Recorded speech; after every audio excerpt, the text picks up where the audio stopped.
ভালো মুসলমান হওয়ার জন্য কয়েকটি বিষয় লাগবে। 1 নম্বর, ইমানটাকে শুদ্ধ করবেন, শিরিক মুক্ত ইমান আনবেন।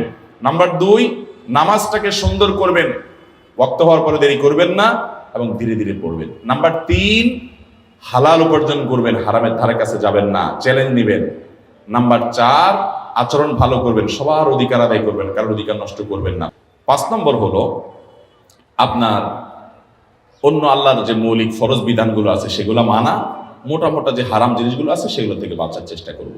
এভাবে যদি আমরা 5 কাজ করি, ইমান ঠিক করি, নামাজটা সুন্দর করি এবং হালাল উপার্জন করি, আচার আচরণ ভালো করি, সবার অধিকার ঠিকঠাক মতো দেই, মোটা দাগে ফরজগুলো রোজা রাখা, যাকাত দেওয়া ইত্যাদি, হজ করা, এগুলো যদি মেনে চলি এবং হারাম কাজ, জেনা, ব্যভিচার ইত্যাদি থেকে বেঁচে চলি, ইনশাআল্লাহ একজন আদর্শ ভালো মুসলমান হতে পারবেন।